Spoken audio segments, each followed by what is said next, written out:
So you start the game and it reads, "This game does not hold your hand."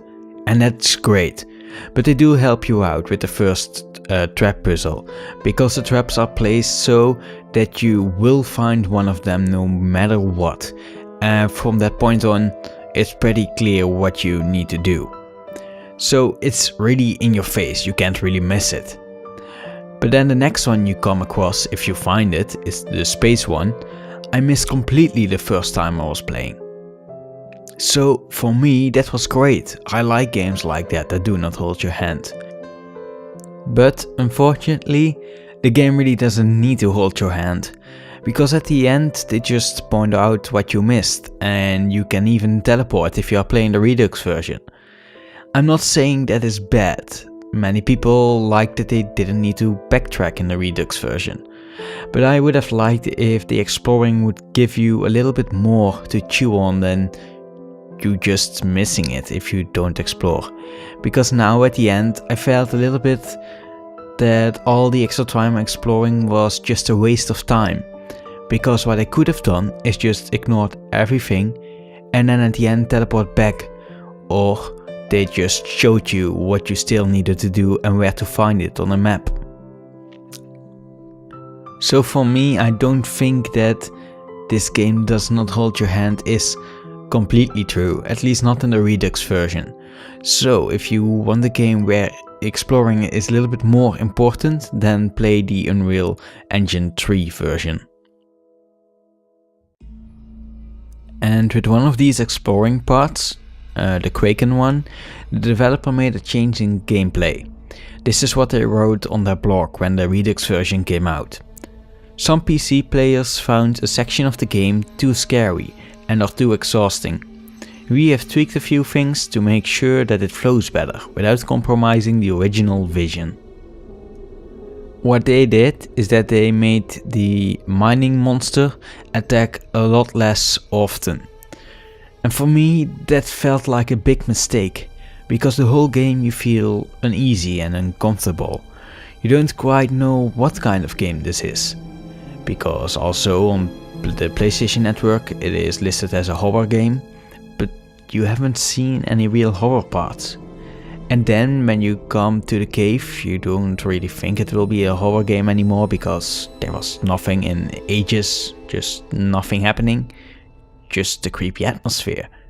But then the miner starts stalking you constantly, and for many people this was the first jump scare. And for me, first time around, I just wanted to get out of there as quickly as possible and only found one corpse and just guessed the rest. And from that point on, I was again suspicious of everything and expecting something to come out at me or try to kill me at any moment. It really gave something extra to the atmosphere. And now, because you only see the miner maybe 1 or 2 times, it just feels less powerful. And also the miner this time feels really connected to the dream, so that he won't show up anytime later in the game. So the part after this puzzle has a worse atmosphere for me in the Redux version than the original version, because it just has less tension. And my final criticism is about the puzzles. They are really interesting at first, but the further you go, the easier the puzzles become. Especially the one with the X, where you need to order them chronologically. There is only one option. I think there is nobody that has done that wrong ever. It's just one straight line. It's just really logical. But you also have a puzzle at the church which is completely the opposite. It is very random and you can't really connect the parts. It's just trial and error. Even after playing it a couple of times, I still guessed what the correct order was, because I really didn't know.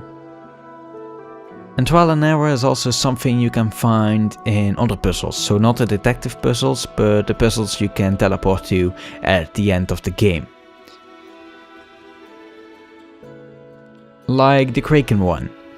There were only a couple of symbols, so it doesn't take that long to not do the puzzle and just guess. Also the house one. I solved it the first time without knowing how. I just did it over and over and over again, and eventually it worked, without ever setting a foot into the big farm. So I think the puzzles needed to be a little bit harder, so you really need to solve it and know what you are doing instead of just guessing. A good example is the Portal series. I know it's a different genre and a different kind of puzzles you need to do, but every time you cleared a room in that game, you really knew the solution and did it well. There wasn't any guessing. But still, I really like the game, and as I said in my spoiler-free review, I highly recommend this game. But because this is a spoiler-free video, please let me know if you like the game or not, and please tell me why.